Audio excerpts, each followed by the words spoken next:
Hello, lettuce വേൾഡിൻ്റെ പുതിയൊരു വീഡിയോയിലേക്ക് എല്ലാവർക്കും സ്വാഗതം. ഞാൻ ഇന്ന് കടലമാവ് വെച്ചിട്ടൊരു സ്നാക്സാണ് കേട്ടോ ഉണ്ടാക്കി കാണിച്ചു തരുന്നത്.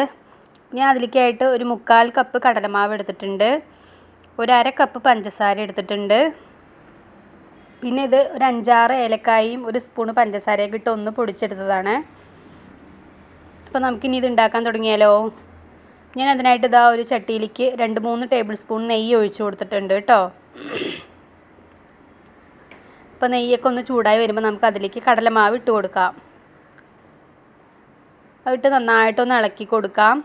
നെയ്യ് കുറവുണ്ടെങ്കിൽ കുറച്ച് ഇടയ്ക്കൊന്ന് കുറച്ചും കൂടി ഒഴിച്ചു കൊടുത്തിട്ടൊക്കെ ഒന്ന് നന്നായിട്ട് മിക്സ് ചെയ്തെടുക്കാം കേട്ടോ. അത് കട്ട പിടിക്കാതെയൊക്കെ ഇളക്കിയെടുക്കാൻ ശ്രമിക്കണം.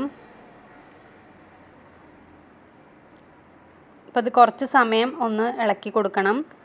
ഇത് പെട്ടെന്ന് ഉണ്ടാക്കാൻ പറ്റുന്ന ഒരു സ്നാക്സാണ്, നല്ല ടേസ്റ്റാണ് കേട്ടോ. കുട്ടികൾക്കൊക്കെ ഇഷ്ടപ്പെടും മധുരമുള്ളതായതുകൊണ്ട്. അപ്പോൾ ഇത് കുറച്ച് സമയം ഒന്ന് നമുക്ക് ഇതുപോലെ ഇളക്കി കൊടുക്കാം. ഇടയ്ക്ക് കുറച്ച് നെയ്യൊക്കെ ഒന്ന് ഞാൻ ഇതിലേക്ക് കുറച്ചും കൂടി ഇടയ്ക്കിടയ്ക്ക് ചേർത്ത് കൊടുക്കുന്നുണ്ട് കേട്ടോ. നെയ്യ് കട്ട പിടിച്ചത് കൊണ്ടാണ് ഇങ്ങനെ ഇരിക്കുന്നത്. ഉണ്ടോ, ഇടയ്ക്ക് കുറച്ച് നെയ്യും കൂടി ഒഴിച്ച് കൊടുത്തിട്ട് ഞാനിത് മിക്സ് ചെയ്ത് കൊടുക്കുന്നുണ്ട്.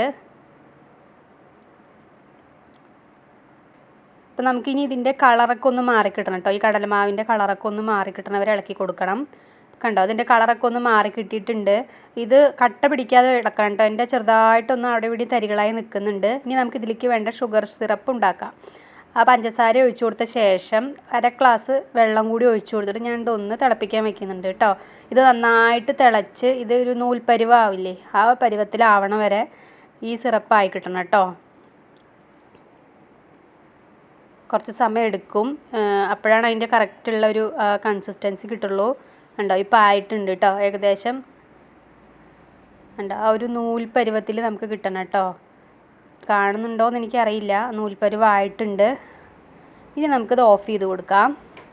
ഇനി നമ്മൾ വറുത്ത് വെച്ചിരിക്കുന്ന കടലമാവിലേക്ക് കുറേശ്ശെ ഒഴിച്ചു കൊടുത്തിട്ട് നമുക്കിത് മിക്സ് ചെയ്ത് കൊടുക്കാം കേട്ടോ. ആദ്യം കുറച്ച് ഒഴിച്ചു കൊടുത്തിട്ട് ഞാൻ ഇതൊന്ന് മിക്സ് ചെയ്ത് കൊടുക്കുന്നുണ്ട്. ഇത് കട്ട പിടിക്കാതെയൊക്കെ ഇളക്കി കൊടുക്കാൻ ശ്രദ്ധിക്കണം. ഇനി ഞാൻ ബാക്കി മുഴുവനായിട്ട് ഒഴിച്ചു കൊടുത്തിട്ട് ഇളക്കി കൊടുക്കുന്നുണ്ട് കേട്ടോ. കുറേശ്ശെ ഒഴിച്ചു കൊടുത്ത ശേഷം ഞാനിത് തീയൊക്കെ ഒന്ന് കത്തിച്ച് കൊടുത്തിട്ടുണ്ട്. ഇനി നമുക്ക് നന്നായിട്ടൊന്ന് മിക്സ് ചെയ്ത് കൊടുക്കുക. ഇത് നമ്മൾ ഫുള്ള് പഞ്ചസാരയുടെ അത് മുഴുവൻ ഒഴിച്ച് കഴിഞ്ഞ് മിക്സ് ചെയ്ത ശേഷം നമ്മൾ ഒരുപാട് സമയം റെസ്റ്റ് ചെയ്യാൻ വെക്കരുത്, അത് പെട്ടെന്ന് കട്ട പിടിക്കും കേട്ടോ. ഇത് നന്നായിട്ട് മിക്സ് ആയി കഴിഞ്ഞാൽ അപ്പം തന്നെ നമ്മൾ പാത്രത്തിലേക്ക് ഒഴിച്ചിട്ട് നമ്മൾ ഒഴിച്ചെടുക്കണം കേട്ടോ. നമ്മൾ അതിനുള്ള പാത്രമൊക്കെ ആദ്യം തന്നെ റെഡിയാക്കി വെക്കണം. കുറച്ച് നെയ്യൊക്കെ തടവി റെഡിയാക്കി വെച്ച ശേഷം വേണം ഇത് തുടങ്ങാൻ. കണ്ടോ, അപ്പോൾ നമ്മൾ മുഴുവനായിട്ട് ഒഴിച്ചു കൊടുത്തിട്ടുണ്ട്. തരിയൊന്നും ഇല്ലാതെ പരമാവധി ഇളക്കാൻ ശ്രമിക്കുക. എൻ്റെ കയ്യിൽ ചെറുതായിട്ട് തരികളൊക്കെ വന്നിട്ടുണ്ട്, എന്നാലും കുഴപ്പമില്ല. അപ്പോൾ അത് ആയിക്കഴിഞ്ഞിട്ടുണ്ട് കേട്ടോ. അപ്പോൾ ഞാനിത് ഇനി പാത്രത്തിലേക്ക് ഒഴിച്ചു കൊടുക്കുന്നുണ്ട്. ഉണ്ടോ, എനിക്കൊരു ചെറിയൊരു അബദ്ധം പറ്റി. ഞാൻ നേരത്തെ തേച്ച് വെച്ച പാത്രം പ്ലാസ്റ്റിക്കിൻ്റെ കനം കുറവുള്ളതായതുകൊണ്ട് അത് ഒഴിച്ചപ്പോൾ തന്നെ അതൊന്ന് ഉരുകിപ്പോവാൻ തുടങ്ങിയപ്പോൾ ഞാൻ പാത്രം മാറ്റിയതാണ് കേട്ടോ. അപ്പോൾ അതുകൊണ്ട് അപ്പോഴേക്കും കുറച്ചൊന്നിത് കട്ടയായിട്ടുണ്ടായിരുന്നു, എന്നാലും കുഴപ്പമില്ല, നന്നായി കിട്ടിയിട്ടുണ്ട്. ഇനി നമുക്കിതൊരു കിണ്ണത്തിലേക്ക് കമഴ്ത്തി കൊടുക്കാം കേട്ടോ. ഇത് അപ്പം തന്നെ മുറിച്ചെടുത്ത് കഴിഞ്ഞാൽ നമുക്ക് വൃത്തിയായിട്ട് കിട്ടും. ഇതല്ലാന്നുണ്ടെങ്കിൽ കട്ട പിടിച്ച് കഴിഞ്ഞാൽ ഇങ്ങനെ പൊടിഞ്ഞു പോകും കേട്ടോ. എൻ്റെ അത് കുറച്ച് ലേറ്റ് ആയതുകൊണ്ട് ചെറുതായിട്ടൊന്ന് പൊടിഞ്ഞിട്ടുണ്ട്, എന്നാലും കുഴപ്പമില്ല. ഇത് പെട്ടെന്ന് കട്ടയാവും കേട്ടോ. ഈ മൈസൂർ പാക്കിൻ്റെയൊക്കെ ആ ഒരു കൺസിസ്റ്റൻസിയിലാവും. അപ്പോൾ ഇത് ഞാൻ ചെറുതായിട്ടൊന്ന് മുറിച്ച് കൊടുക്കുന്നുണ്ട്.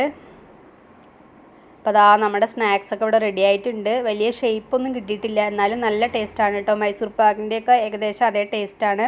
ഇതിൽ നമുക്ക് നട്ട്സൊക്കെ ഉണ്ടെങ്കിൽ ഇട്ട് കൊടുത്താൽ ഒന്നും കൂടി ടേസ്റ്റ് കിട്ടും. അപ്പോൾ ഉണ്ടാക്കാത്തവരൊക്കെ ഒന്ന് ട്രൈ ചെയ്ത് നോക്കുക. നമുക്ക് എളുപ്പത്തിൽ വീട്ടിലുണ്ടാക്കാൻ പറ്റുന്ന ഒരു സ്നാക്സാണ്. അപ്പോൾ വീഡിയോ ഇഷ്ടപ്പെട്ട എല്ലാവരും ചാനലൊന്ന് സബ്സ്ക്രൈബ് ചെയ്ത് കൂടെ കൂട്ടണം, ലൈക്ക് ചെയ്യണം, കമൻറ്റ് ചെയ്യണം, ഷെയർ ചെയ്യണം കേട്ടോ. അടുത്ത വീഡിയോ ആയിട്ട് ഞാൻ ഉടനെ വരാം. താങ്ക്